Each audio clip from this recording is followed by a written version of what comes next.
Mėlėjai, šį kartą susitinkame jau beveik priartėję prie metų slenksčio. Kaip ir visos mūsų laidos, taip ir paskutinioji metų laida mus įtraukė į pašėlusį spalvingą verpetą. Mes susukome į kalėdinę knygų mugę Karininkų Ramovėje, draugė su lenktynininku Benediktu Vanagu skriejome dykumos smėlynais bei jaukiai šnekučiavomės su charizmatiškąja Galina Duguvietyte. Visu šituo širdingai šiandien dalyjamės su jumis. Jeigu net gruodis nedovanoja šalčio, sniego ir ledo, jo nepadovanosime ir mes. Tad kviečiame į karščiu alsuojantį Dakaro ralį draugė su lenktynininku Benediktu Vanagu.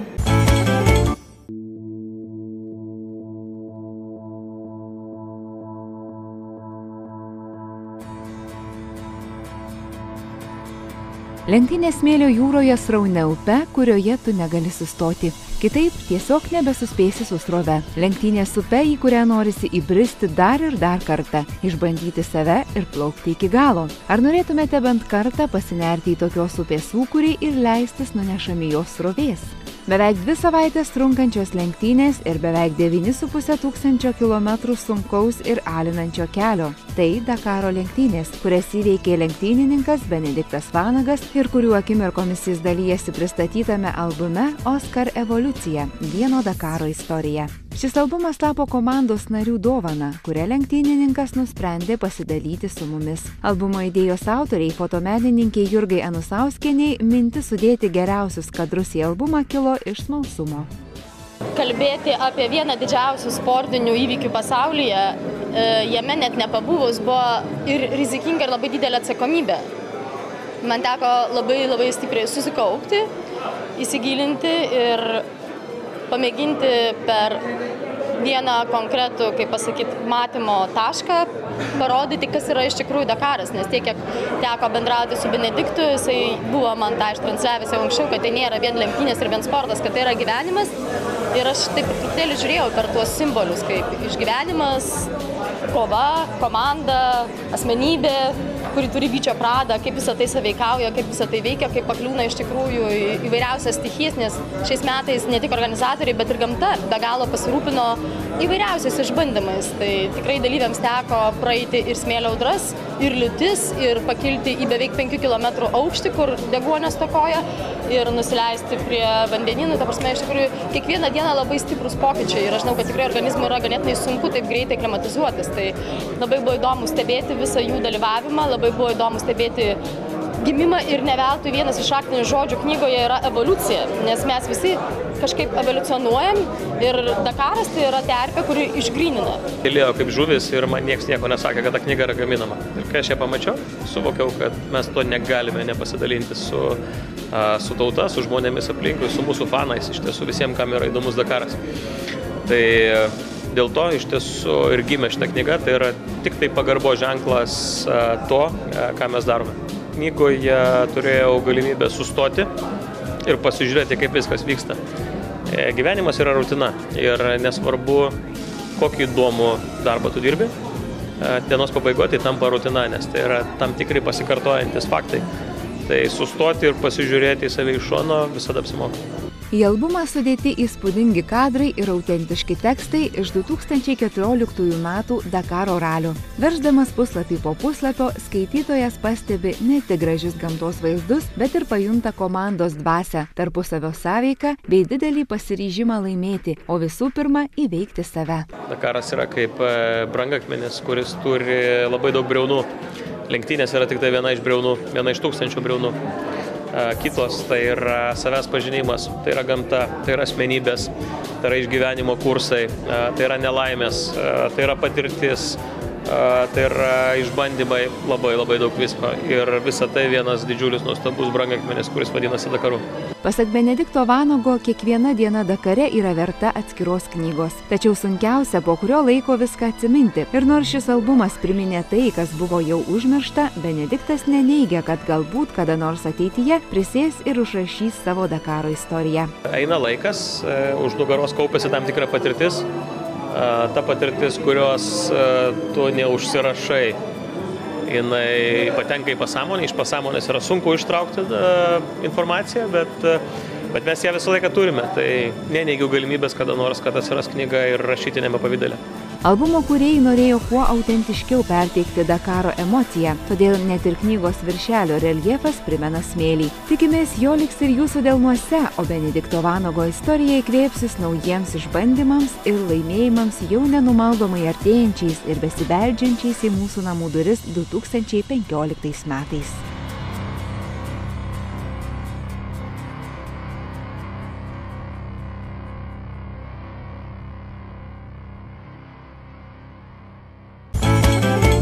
Baigiantis metams, sostinė irgi teikia kalėdinės dovanas miestiečiams, kurios juos džiugins ištisus metus. Žirmūnuose atidaryta moderni viešoji biblioteka. Nuo sausio 2 dienos Žirmūnų bendruomenė galės džiaugtis nauja biblioteka. Šiame sostinės mikrorajone po rekonstrukcijos duris atvers modernus skaitytojų aptarnavimo centras, kuriame maloniai pasijus visi, norintys ne tik praleisti valandėlį skaitydami mėgstamas knygas, bet ir tie, kuriems reikia pasinaudoti kompiuteriu ar pagilinti informacinio raštingumo žinias. Tai pirmoji tokia erdvi šiuolaikiškomis technologijomis aprūpinta renovuota biblioteka Vilniuje. Manau, kad Žirmūnų gyventojai ir Žirmūnų bendruomenė gali džiaugtis prieš Kalėdas turėdama tokią gražią miesto kalėdinę dovaną. Nes ši biblioteka, kuri buvo vieno aukšto, buvo tikrai labai prasta ir apleista, sakyčiau. Na, o dabar turės puikų 3 aukštų statinį, kuriame bus ir ne tik knygos, bet jau apžiūrėjome ir puikiausiai muzikos archyvai. Yra netgi konferencijų salė, bendruomenės susirinkimas, kurie galėtų čia vykti. Taigi bus ne tik šiuolaikiška gera puikia biblioteka, kur ir vartai ir interneto pasaulį, ir knygų pasaulį, ir muzikos, bet kartu ir bus bendruomeninis gražus centras. Galim pasidžiaugti, kad vos ne kasmet mes arba naują atidarom biblioteką, arba restauruojam, sutvarkom, renovuojam štai kaip čia šį kartą Žirmūnuose, nes prieš nepilnus 2 metus atidarėme visiškai naują biblioteką Pilaitėje, o taip pat per šiuos 3 metų esam 6 suremontavę ir sutvarkė, kad jos būtų šiuolaikiškos ir atitiktų jau šiandien, sakyčiau, reiklaus skaitytojo poreikius. Bibliotekos fonde iki 100 000 knygų ir leidinių egzempliorių, o kas mėnesį šį fondą papildys nauji leidiniai. Be to, bibliotekoje veiks muzikos ir meno skaitykla. Lankytojai galės laisvai naudotis internetu, lankyti nemokamus kompiuterinio raštingumo kursus. Nors visuomenė vis pasigirsta nuomonių, kad bibliotekų lankomumas mažėja, tačiau aukštos knygų kainos ir nemokamų bibliotekų siūlomos paslaugos traukia daug lankytojų. Knygos kaina, jūs žinot, kokia vidutinė knyga apie 30-40 litų. Spauda, laikraščiai, internetas. Kas nemoka, visus apmokysim, visiems patarsim. Didžiulę kompiuterio klasę turim. Didžiulę mokymo klasę turim. Iš tikrųjų, žinokit, visus apmokysime. Senesnis, jaunesnis, kas ateis. Žmonės labai eina. Bibliotekos rekonstrukcijai vadovavęs architektas Saulius Dagelis, ieškodamas balanso tarp funkcionalumo ir reprezentatyvumo, išgavo įspūdingas laužytas langų juostas, primenančias atverstą knygą. Atrado daug erdvių susikaupimui ir kūrybai. Modernioje bibliotekoje lankytojų lauks kelios skaityklos, kompiuterių klasės, konferencijos salė. Projektavimo pradžia, aišku, buvo tokia kažkiek ir nugąsdino pradžioje atvažiavus į vietą pamačius. Čia buvo toks 1 aukšto pastatėlis. Reikėjo pastatyti 3 aukštus ir tą programą įvykdyti. Pagaliau biblioteka irgi specifinis pastatas turi šiokią tokią reprezentacinę dar prasme.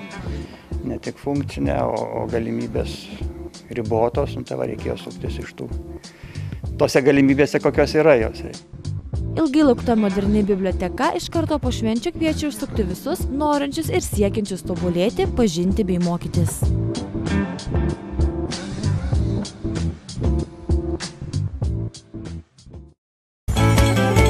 Jau tampa gražia tradicija, kad karininkų Ramovės vyrai prieš didžiąsias žiemos šventes miestiečius kviečia ginkluotis pačiais prasmingiausiais ir tauriausiais ginklais – knygomis.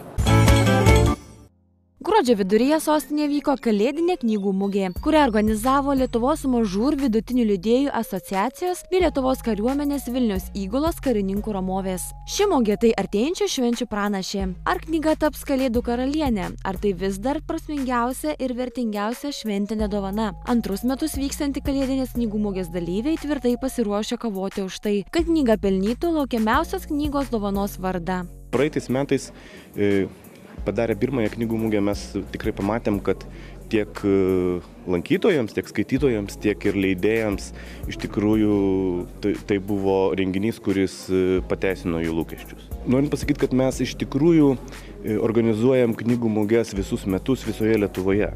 Tai yra įvairiausių renginių metu daromos mugės, tiek bibliotekose, tiek miestų šventėse.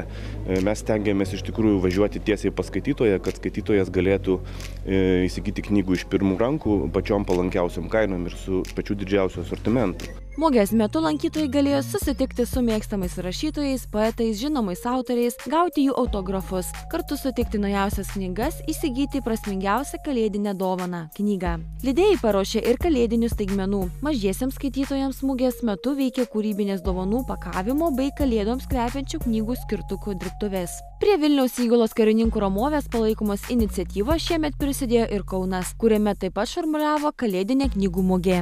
Mes bendraujam su daugybė, galybė įvairiausių visuomeninių organizacijų, jos yra netgi susibūrusios į asociaciją, kuri remia krašto apsaugą, o šitas renginys jis tikrai labai gražus ir kaip prieš kalėdinis, kad žmonės ateitų nusipirkti knygų, ne mobiliųjų telefonų, kaip šiandien sakė asociacijos prezidentas, ne kažko knyga. Knyga yra toks turtas, kurio vertė yra tikrai nepraeinama. O šiaip tai dar be viso kito prisidėjo ir tai, kad jau ne pirmus metus Lietuvos kariuomenės kūrėjų savanorių sąjunga organizuoja akciją knygų rinkimų Rytų Lietuvos mokykloms. Tai taip nuostabiai sutapo. Gražia mugės tradicija tapo knygų dovanojimo Rytų Lietuvos mokykloms akcija. Ypač tai aktualu šiandien, kai knyga tapo prabangia dovana, kurią įsigyti gali sau leisti ne kiekviena šeima ar biblioteka. O šios problemos šaknis, pasak leidėjų, slypi knygų kainodaroje. Didžiausia problema yra knygų kainodara. Mes Lietuvoje turime tokią situaciją, kad knygų pardavėjas gali pats nustatyti knygai bet kokią kainą. Tuo tarpu Europos šalyse, ne visose, bet dideliai daly Europos šalių yra vadinama fiksuota kaina ir mažmeninė kaina, tai yra kaina, už kurią knygyne pirkėjas gali įsigyti knygą, nustato leidykla.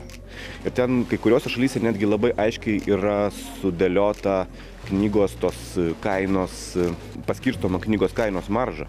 Ten, sakykime, galutinis mažmeninis prekybininkas gali gauti iki 35% knygos kainos, kurią moka pirkėjas. Dėl to didžiausia problema Lietuvoje ir yra, kad prekybininkai galėdami nustatyti bet kokią kainą, 80–100% antkainį, jie išpučia tą knygos kainą. Iš tikrųjų, dėl šitos sistemos, dėl fiksuotos knygų kainos nebuvimo kenčia tiek skaitytojas, tiek ir leidėjai.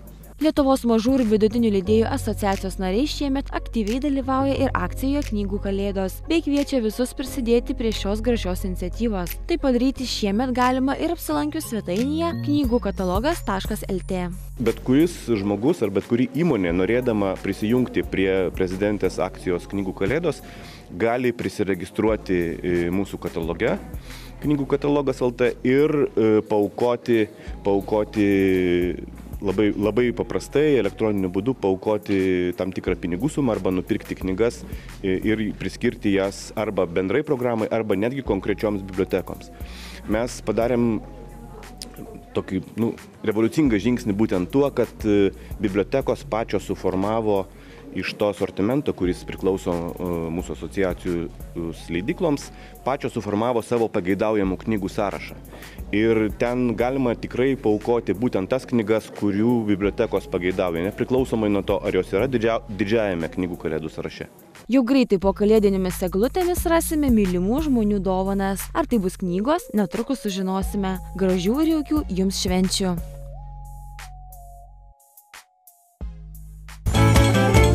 Prieš mėnesį 88 metų sukaktį paminėjusi aktorė ir režisierė Galina Dauguvietytė nestokoja optimizmo, žavesio ir energijos.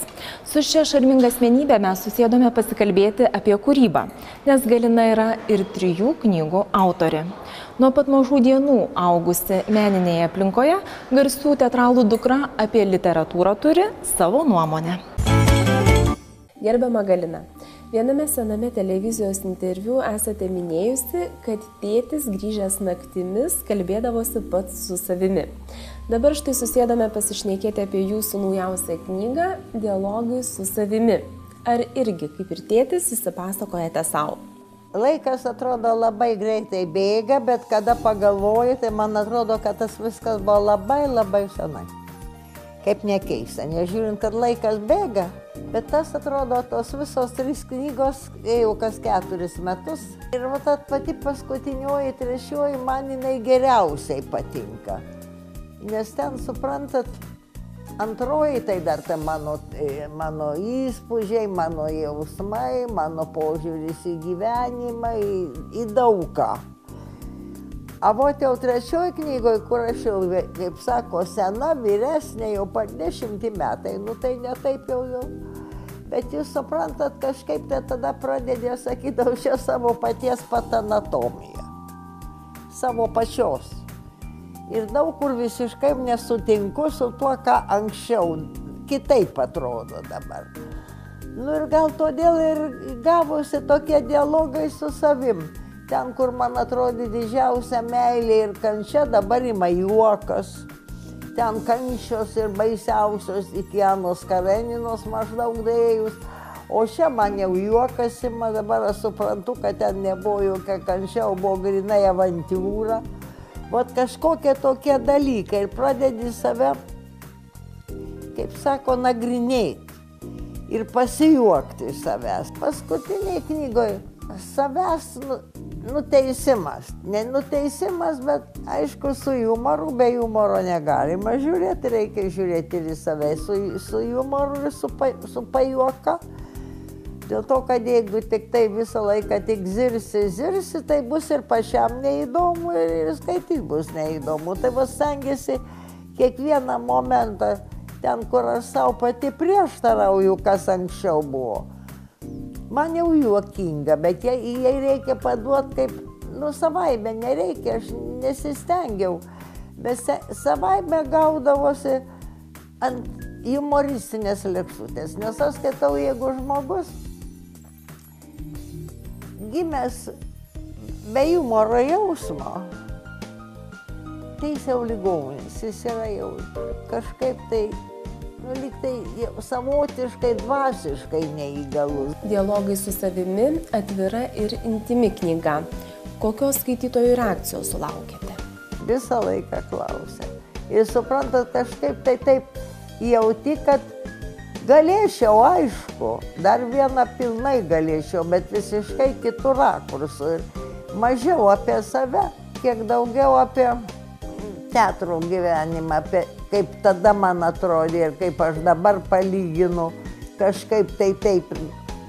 Kritikuoti, aišku, yra labai lengva, tai lengviausias darbas, tai yra kitus kritikuoti, lengviausias darbas. Bet žinot, kaip tai jums pasakysiu, atrodo, kad labai nenorėjau 3 knygos, jokių būdų. 2 man atrodė gana. Bet tiesiog mane iš žmonės ant gatvės išprovokavo. Ir dabar aš pilną turiu gatvėje, pavyzdžiui, tikrai keista, susitinku ar Maksimoje, ar per Rymį, prieina moteriškė, kiek vyresnė, ir jaunesnių. Studentės ateina į namus, nori pasikalbėti, gerai tegul. Tai suprantat, tai dar kažko tai domisi kažkodėl ir aš nesuprantu. Pati atsverti jūs nebijote, atvirai įsipasakojate. O ar mėgstate skaityti kitų garsių, žinomų žmonių atsiminimus ir jų gyvenimo istorijas? Žiūrint kokie. Yra memuarų, kurie yra tiesiog kvaili. Yra memuarai labai mylimų garsių žmonių, man pažįstamų, bet jie man nuobodūs. Gaunasi, žino, žmogus rašo prisiminimus ir rašo grinai kokią dieną data, kada išėjo į repeticiją, kada grįžo, kada skaitai ir mėgi. Ir padedi. Pradedi manai, Jėzau, nugi čia, kam įdomu. pačiam tai kaip dienoraštis įdomu, kiek spektaklių suvaidinau, kiek įvyko. Labai mėgstu biografinės knygas, labai mėgstu. Bet jos turi turėti kažkokį žaismingumą. Nusikelkime į vaikystę. Su kokiomis knygomis augo garsių teatralų dukra? Aš neskaičiau nie apie Zuikučius, man nedavė skaityti. Aš labai anksti, nes mane motina leido į Montessori vaikų darželį. Tai aš 4 metų jau rašiau rašytiniam raidėm, rašytiniam. Ir pirmą knygą, kurią man tėvas atnešė pasiskaityti, Robinzoną Kruzo. Ir dabar tik aš supratau, dabar, kada man šitiek metų, aš supratau, kodėl jis man tą knygą davė. Jis davė su mintim, kad bet kurioj padėty, sunkiausiai, žmogus gali norint darbu iš tos sunkios padėties įsikapsyti. Jis man davė tokią potekstę. Aš dabar supratau, kodėl jis mane galando manyje, reiškia, peilį šitai. O po to jau tada tėvas man davė Jules Verną, aš jau apie kapitoną Nemo, dar ta buvo baisus stebuklas, povandeniniai laivai, visa kita, ten jau man buvo interesas. O vat Robinzoną skaičiau ir šiandien taipogi turiu. Taip kaip mano vyrui, amžinatilsį, jam buvo šveikas viskas. Ir kada pasakyta, kad karas yra labai geras daiktas, nes apat gerų žmonių žūsta daug žulikų ir apgavikų. Tai jam šitas sakinys jį vedė pirmyn. Suprantat, kiekvieną žmogų pagauna kažką. Ar rengdavote namuose literatūrinius vakarus? Namuose visą laiką sukosi dailininkai. Ir kokie dailininkai, Truikys jau, kur ypatingas jau darė su tėvų dekoracijas. Ir viskas eidavo namuose, žinot, taip. Jie kalbėdavo apie darbą. Vaišiūdieniai dabar amžinatilsį sakydavo, viešpatė naktį telefonas, tai Dauguvietis skambina Vaišiūnui 3 valandą iš ryto, kažką tai jo spektaklį prigalvojęs, jie pradeda šnekėti. A jie iš proto išėjo, suprantat, matyt, to gyveno. Kokio žanro knygos jums yra artimiausios dabar? Detektyvai. Bet nedurni detektyvai. Aš labai mėgstu šitos šiaurietiškus detektyvus ir filmus, psichologinis, ten kur šaudo, gaudo ir nuo pirmo veiksmo aš ir filmus man jau neįdomu. Bet aš jums vieną dalyką pasakysiu. Nuo visų lygų, nuo visų bėdų. Vyras mano 42 metus išgyvenom, susibarinę esam. Mama sakydavo, šiandien normalu. Po 25 metų mūsų bendro gyvenimo. Bet aš susibarinę esam. Ir jis mirė staigiai, asmatikas, buvo staigiai. Tai man buvo ne tragedija, o buvo šokas. Nuo visų lygų, dabar ar bėda kokia man, ar man kažkas ne taip. Mane gydo tik tai knygos. Man knyga yra vaistas. Kas jūsų nuomonė lemia naujausios knygos, kurios labai pageidauja bibliotekos populiarumą? Dėl to, kad aš ten apie save rašau. Ir save kritikuoju. Galbūt tas, kada, žinot, žmogus tiek pragyvenęs, aišku, prisidaręs ir klaidų, ir nesąmonių, visko gyvenime būna. Ir po to pats į savęs juokiasi, nesiteisina. Bet jam juokinga, ir man tikrai juokinga. Tiesmukiškumas ir atvirumas jums daugiau gyvenime pagelbėjo, padėjo ar trukdė? Man atrodo, kad man gyvenime nepakenkė. O gyvenime man nepakenkė matyt prigimtinis dalykas. Kaip aš sakau, kai aš nesu giliai tikinti, bet kai Dievas dalino žmonėms ydas ir dalino pavydą, Tai ar jis manęs nepastebėjo, ar praėjo kažkaip tai, kad aš neturiu pavydo jausmo.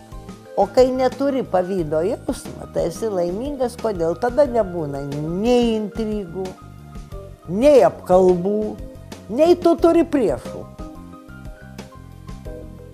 Ir va tas duoda laisvai gyvenimą. Dėl to, kad pavyzdžiui, aš niekad nerašysiu apie žmogų blogai. Aš galiu jo nemėgti, bet jeigu jis yra vertas, aš jį paminiu, kad jis yra ten padėjęs ar nusipelnęs srity kažkokio, suprantat, šitą paminėsiu visada, su pagarba. Arba visai neminėsiu. Bet kad net sakiniu užpilbiški brūdo ar žmogaus ne. Dėkuoju už pokalbį, jaukių ir šiltų artėjančių švenčių. Jūsų dėmesiui jau paskutinis 2014 metų geidžiamiausių knygų penketukas. Davidas Valjamsas, britų rašytojas, dėl kurio juokingų ir įdomių knygų visi Jungtinės karalystės vaikai eina iš proto. Jis jau parašė 6 knygas, kurios išverstos į daugiau kaip 30 kalbų ir milijoniniais tiražais parduodamos visame pasaulyje. Todėl nenuostabu, kad jo knyga Močiutė plėšikė užkopė į aukščiausią pakylą. Kiekvieną penktadienį Beno laukia vis tas pats košmaras. Tėvai jį palieka pas močiutę. Tai nuobodžiausi penktadienį pasaulyje. Kodėl? Todėl, kad Beno močiutė nenori nieko daugiau, tik žaisti žodžių loto ir valgyti kopūstus. Tačiau Benas nežino, kad ji, pirma, kadaise buvusi garsi brangenybių vagilė, antra, visą gyvenimą rezgė planą, kaip pavogti karūnos brangenybės ir dabar jai reikia Beno pagalbos. Taigi, nuotykiai prasideda. Močiutė plėšikė – puikia istorija, kupina linksmų piešinių, kvailų žodžių ir netikėtumų kiekviename puslapyje. Geidžiamiausių knygų penketuką tęsia Melisos ir Dalaso Hartvigų knyga Viskas prasideda nuo maisto. Nėra neutralaus maisto, nėra vadinamosios mitybos Šveicarijos. Kad ir ką dedame į burną, tampame sveikesni arba netokie sveiki. Šmaikštauja autoriai ir labiausiai pabrėžia ne gerą išvaizdą, o gyvenimo kokybę. Jei norime geriau jaustis, išsimiegoti, būti energingesni ir mažiau sirgti, turėtume valgyti sveiką visavertį maistą. Mitybos teorija, pagrįsta moksliniais tyrimais ir savo pačių patirtimi, Melisa ir Dalasas Hartvigai išdėsto paprastai ir aiškiai, o pateikia 30 dienų sveikos mitybos programą parodo, kaip atsikratyti žalingo cukraus potraukio, atkurti natūralaus alkio mechanizmus, kaip valgyti, kad pasisotintume, bet vis tiek numestume svorio ir amžiams pamirštume su gyvenimo būdu siejamų ligų ir negalavimų simptomus. Galiausiai autoriai kviečia pasigaminti sveikų patiekalų, kurių paragavę tikrai apsilaižysite pirštus. Trečioje vietoje mūsų laidoje svečiavęsis šachmatų dėstytojas Richardas Fichmanas ir jo knyga Šachmatų gramatika. Knyga skiriama ir tiems, kurie dar iš viso nemoka žaisti šachmatais, ir tiems, kas jau žino, ką gali nuveikti kiekviena figūra 64 langelių lentoje, bet norėtų sužinoti daugiau šio nuostabaus žaidimo paslapčių. Patyręs treneris Richardas Fichmanas kelia savo tikslą išmokyti jūs strateginių šachmatų kovos metodų, patobulinti jūsų žaidimo supratimą. Net jeigu ir nežaisite oficialiuose turnyruose, šachmatai jums teiks daug daugiau malonumo negu iki šioliai. Vieno žymiausių šiuolaikinių britų rašytojų Keitės Atkinson knyga Gyvenimas po gyvenimo užtikrintai įsitvirtino geidžiamiausių knygų sąraše. Keitė Atkinson pasakoja neįprastą istoriją apie begalybę galimų gyvenimų. Keista, sudėtinga, įtraukianti, puikiu stiliumi parašyta nuolat nutrūkstančių ir vėl prasidedančių Uršulos Tod gyvenimų pinė priverčia pagalvoti, ką darytų kiekvienas iš mūsų, jeigu po šito gyvenimo sektų dar vienas ir dar. Perkamiausių knygų sąrašo pabaigoje Alvydo Jokubaičio ir Raimundo Lopatos knyga Lietuva kaip problema. Knygoje nagrinėjamos konkrečios problemos, kas yra mokslinis politikos pažinimas, kodėl Lietuvos tautinė valstybė yra sunkiai įgyvendinamas uždavinys, kuo skiriasi Lietuvos didžioji kunigaikštystė ir tautinė valstybė kaip politinio gyvenimo formos, kaip dabartinė liberalioji demokratinė valstybė keičia istorijos ir politikos santykių supratimą, ką Lietuvos ir kitų valstybių gyvenimui reiškia valstybininkas, kodėl demokratijai nereikia religijos, kaip susižavėjimas anglosaksų moralės filosofija nūdienos Lietuvos filosofinį gyvenimą stumia į aklavietę, de facto netiesiogiai keldamas klausimus politikai Lietuvoje. Atėjo laikas išdalinti paskutinės šių metų dovanas. Mūsų laidos Facebook paskyroje prašome pasidalinti kalėdinių dovanų svajonėmis. Kokias knygas norėtumėte surasti po eglute? Vienam laimingajam atiteks pasaulinis bestselleris Keitės Atkinson knyga Gyvenimas po gyvenimo. Jokių švenčių, mėlieji mūsų bičiuliai, te bus jos šviesios ir skaidrios, malonios ir kvepiančios paslaptimi, kaip ką tik į rankas paimta nauja knyga.